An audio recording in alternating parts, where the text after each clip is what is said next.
Society for Philosophy and Culture this year. As you're probably all aware, the Society is focused on interdisciplinary dialogue and getting academics from different departments talking to each other and sort of working out what areas they have in common. And we're very pleased to be publishing this book, Human Beings and Freedom, an Interdisciplinary Perspective. It's the result of, I think, 9 years the Society's been going for now, so it's drawn from seminars that the Society's run for those past 9 years. And yeah, so we're really pleased to be finally publishing a book, and I'm really glad you're all here to celebrate it with us this evening. I'd now like to introduce Jim Collins, who is chairing the session, the book launch tonight. He was former head of languages at Victoria University and retired a couple of years ago. So if you could welcome Jim Collins.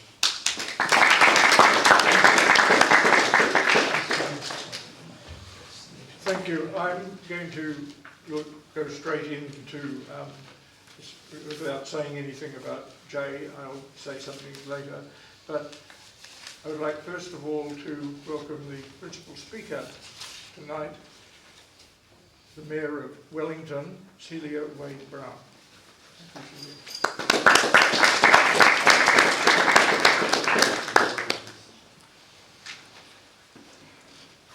E ngā iwi, e ngā mana, e ngā reo, ngā mihi nui o te pō, kia ora tātou, namaste. Dr. Jay Shaw, Jim Collins, Simon, congratulations on being president. I just mentioned to Simon the huge dangers of being president of I was a president of the Philosophy Society at the University of Nottingham. You never know what might happen next.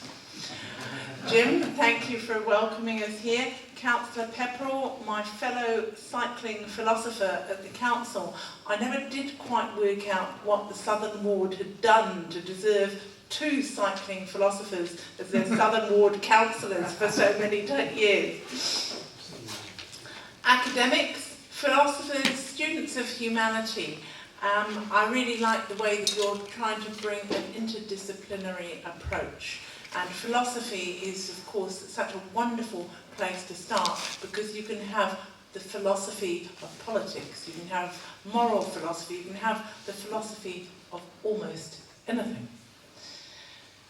So looking at the issues raised in the book, I just wanted to start with a quote from Franklin Roosevelt. He once said, "Freedom to learn is the first necessity of guaranteeing that man himself shall be self-reliant enough to be free." So the concepts of freedom and learning are so intertwined. Knowledge begets freedom, or at least it should beget freedom, and freedom should enable knowledge and learning. And this book presents those connections, and it also shows how much we still have to learn. So what's remarkable about the book, Human Beings and Freedom? It's about how it lays out the tapestry of human interaction and how our learning comes from so many different sources. And I've just dipped through the different chapters by a very wide range of people.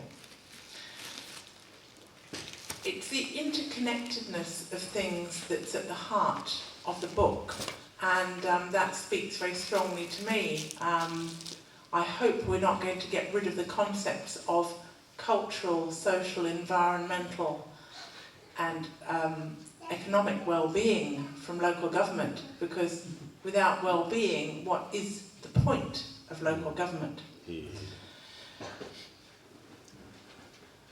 As the book explores a number of different philosophical strands and disciplines, sociology, history, political theory, and the analysis of humour, I have to say the more you look at a joke, the less funny it becomes, is my only contribution to that. As it traverses philosophical boundaries and subject boundaries, it also goes on a geographical world tour as well, bringing together Eastern and Western thought. And in the middle of the Pacific, it's very good to see that connectedness, that not so much fusion, because fusion implies coming together to be one thing, but the cross-fertilisation of ideas. And this cosmopolitan capital is an ideal place to launch this book, both in the diversity advantage that Wellington enjoys, because we have 85 different ethnicities living here. I believe Jay and his wife got here about 10 years before I did, but there are so many different people. We've got over 85 different ethnicities living in the capital, and that was just at the last census, and of course that's a wee while ago now. It's always a good hint when your iPad says you've only got 10% of your battery left, you better get moving along with the speech.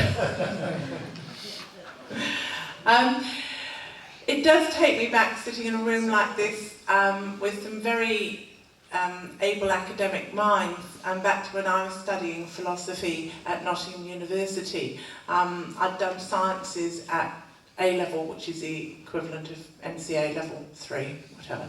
And I went along to one of the universities to think about what I might study. And I'm afraid to say that they very quick, and I thought, well, I know pretty much what chemistry is about. My maths isn't good enough to do physics. I don't know anything about what philosophy is about, so I went and talked to one of the professors, and he obviously had me sussed straight away, because he said, in physics, you're going to be studying for years and years before you can argue. In biology, you'd have to do a lot of practical, a lot of rote learning before you can argue. But in philosophy, you can probably argue straight away. So I'm afraid to say that absolutely sold me. And might have some career development potential there. But it's really interesting. I mean, then we would talk, I studied episteme, I can't even pronounce it now, epistemology, moral philosophy, transfinite numbers, nature of identity, and some of those things are still in the same, if you like, philosophical realm as they were more years ago than I like to elaborate on. But there are some things that have changed, and some of the ideas about the relationship between mind and matter that used to be discussed in incredibly hypothetical matter. What if you could use a brain impulse to make something or other happen? What if somebody else could see the words you were thinking? I mean, I think it's really exciting to see how technology is actually connecting the reality with those philosophical questions. That is, of course, if it is reality we are connecting with in any meaningful way. Brian and I do try and avoid the question of, are there really ratepayers out there, or is it only us in the chamber? The sort of solipsism of the natural solipsism of the philosopher does occasionally come to mind, but we can't probably take all our colleagues with us on that one. And with that kind of technological advance, the moral issues of what you do with the technology, the moral issues of technology can unite us, or technology can actually be a weapon of distant destruction, whether it's unmanned drones or whether it's pressing a button to detonate a distant bomb. On all of those questions about, are the conditions in which any war is just or not? And I hope that there are some particular connections in the book with some of the indigenous thought, some of the Maori philosophy, whether it's Parahaka and the non-violent tradition that connected through to Gandhi's thinking, or whether it's just different ways of perceiving the world, and again, that huge interconnectedness. And things are alive. I was terribly inspired by Wellington film I saw in the International Film Festival Showcase that talked about, that was about Te Hono ki Aotearoa, which is the waka that was built here and sent off to the Netherlands in a container. It didn't actually get paddled all the way. It was slightly cheating, but never mind. And the idea that that waka was alive, had a life force. And how did those sorts of things tie in with our sense of identity and our connectedness? The fact that if somebody pollutes a river, to Maori that is destroying the life force of that river. And the more, again, the more we know about how the world is ecologically interconnected, and yes, I did drive here, wasn't a bicycling philosopher tonight. I was a bicycling philosopher yesterday, but not today, alas. But the things that we do here and the way they connect with some other part of the world, and is our freedom denying somebody else's freedom? I mean, these are the sort of basic questions about how we allocate resources, everything through to all of the less exciting things sometimes in the district plan about restricting people's freedom to do exactly what they like on their own property, because them doing exactly what they like on their property could have really adverse effects on their neighbours. Those are questions that need to be, they're not obvious, there's not a black and white answer to them. They're matters of judgment, and they're matters where you do have to listen to a lot of different views. So I'd like to thank you, Brian, for connecting me up with this book and connecting me up with Dr. J. I just wanted to finish with a quote that seemed appropriate to me about the role of humour in intellectual debate. Laughter becomes regarded as the mark of the reasonable subject, who is able to temper his or her own politics and passions with a well-grounded perception of their own limitations, which I think is a great reminder to those of us who are occasionally tempted to take ourselves too seriously. So enjoy. I may have to nip out for the absolute end of the ceremonies because I'm going to an art club in Miramar for their exhibition. Do get along to the comedy festival, and then you can see whether the philosophical analysis of humour is grounded in at least one dimension of reality or not. So enjoy tonight, enjoy the book, and most of all, enjoy Wellington. And if I don't do it, Brian will. Small advertising plug. Have your say on what we might or might not spend on reorganise, etc. in our long-term plan. The philosophy of politics is always interesting.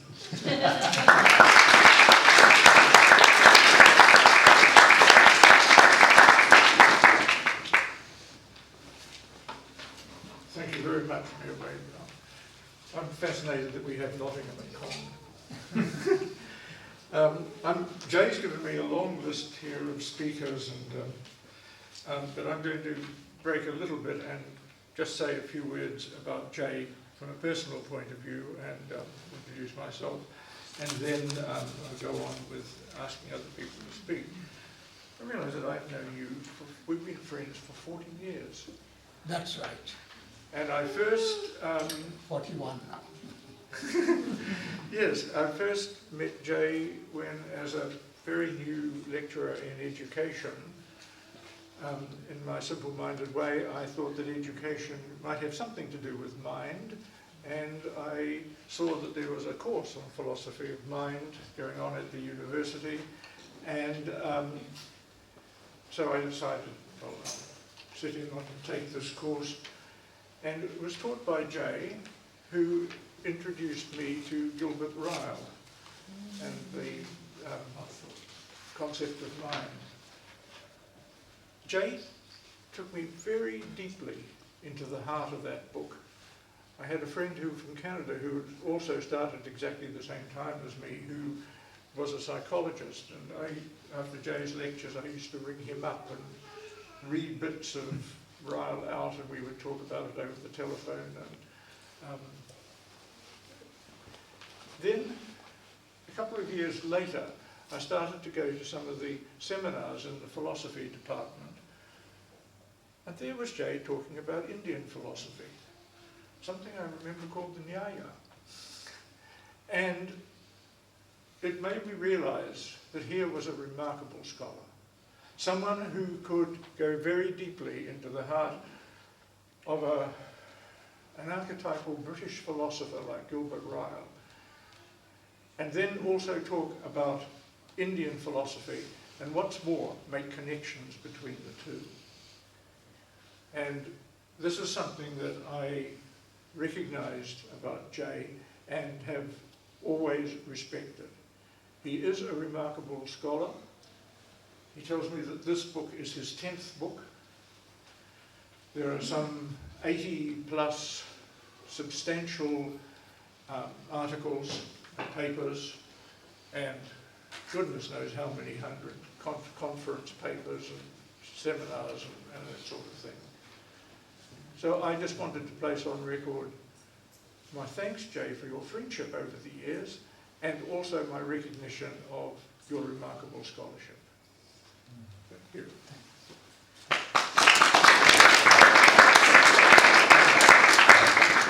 Now I'd like to ask a couple of the members or office bearers of the society. I'm trying to read Jay's writing. Piripi Whānga. Yes. Kia ora tātai. Tū mai awa, tū mai moana. Ko koe takahia mai tāwhiti, haumi e, hui e, tāi ki e. I ngā mana, i ngā reo, ko tai mai nei, kia ora koutou. Te kaupapa o te rā, ara, ko taku tohunga, whakairo kōrero, ko ia ko Jay. Kia ora Jay. Tēnā koe te mea, te kaihau tū o tēnei rohe, te whanganui ātara, nau mai hara mai. Ai, e te tiamana, tēnā koe, Simon, ko koe te rangatira o tēnei rōku, tēnā koe. Huri mai te whare, Councillor Pepperell, ai, tēnā koe. I just want to note that I'm a student of Jay's and I don't have that long association of 40 years, but what I do have is that I came to this university wanting to explore, and like you, Mayor, I also wanted to find out things about the mind, wanted to find out about thinking. I just wanted to do some thinking. And from where I came, I'd spent the last 25 years in the Maori world. I used to run Te Upoko Tika, the Wellington Maori Language Station, which is having its 25th anniversary, I think, next week and around about this time. I'd spent this time in the Maori world, and so I wanted to come. I was tired, ko pou te hau, I'd had it, and I wanted a break, and I came here, and I just wanted to read and learn and think. And Jay was one of the people that excited me on this line, along with there's a couple more people here tonight. Champsy is here, and Art as well, in religious and sociology. Those are sort of interrelated areas that I wanted to actually learn about. But philosophy to me has been the glue which has held them all together. And I thank you for that, Jane, because to me I'm not going to nod to a book tonight, I'm going to nod to a person. Because it is the person who carves the words, it's the person who gathers them together. And the book is an output of that person, but they say in Maori, he kanoi he kita, and it's the face that you see, and when you see the face, then you can understand the person. That's when you see them. Until that time, it's just a face, and if you haven't seen that, you haven't really got to grips with it. Jay and I have got to grips, and probably our deepest philosophical stuff that I'd just like to share in a little way here, Jay, is maybe a bit different to some, but Jay's shown me a heart to actually listen, and a heart that has compassion in it. And in these walls here, I didn't find a lot of compassion at times. I found it quite foreign. Because I came as an Irish Maori, which is obvious to all of here, that, and what I wanted to do was actually just spend some time and think. Sorry, not hit things, but think.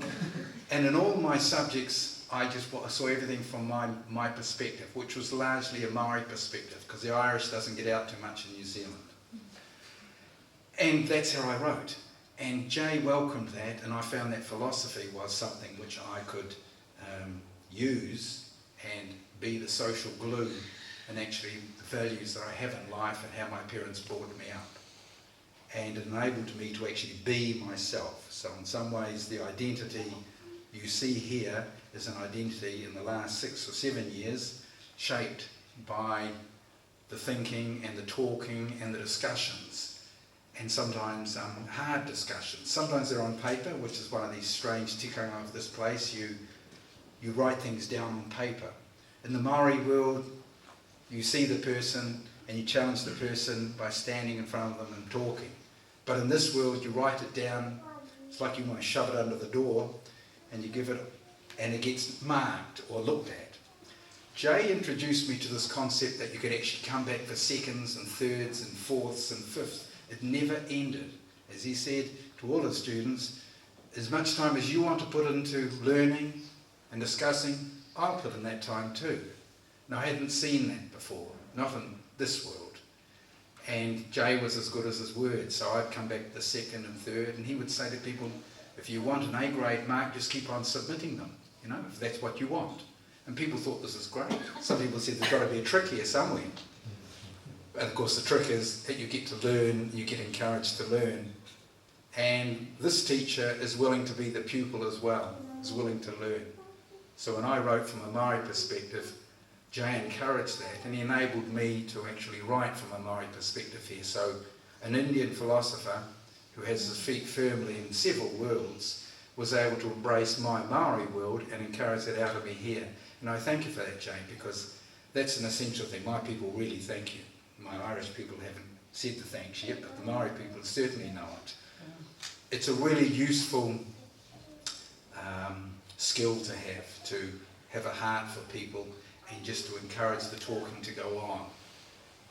And the other thing about this philosophy is it's based around manaakitanga, looking after the total person.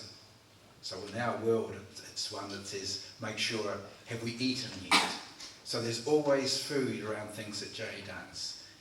And I've really enjoyed, Jay, our meals that we've had. It hasn't been the great the tablecloths that Chitra might have liked on your table. It's just using newspaper that we put down, and we share a meal nearly every time that we'd come together. And that's a really great thing that I found as a Maori here, to be able to eat with my mentor. And I've really appreciated that, because you're at an equals level and you're just sharing on the food, the bread of life, and that to me is where the spirit dwells, in the communion of the minds. So Jay, thank you for enabling me to actually stand in quite a few worlds and to bridge that gap, and I have no doubt that all the accolades and the success that your writings have brought people and students over the years, it's revealed in this book. And I know there's a lot more that people in New Zealand have got to appreciate by such people like you who grace our shores with your presence.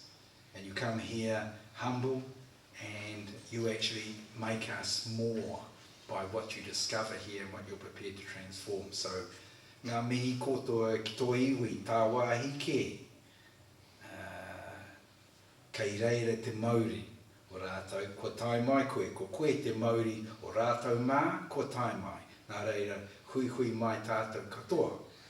I've just said that Jay's people have brought the Māori, and Jay has carried that successfully to this country, and that's mingled with the iwi of this country, and we're all stronger for that. Kia ora tātou.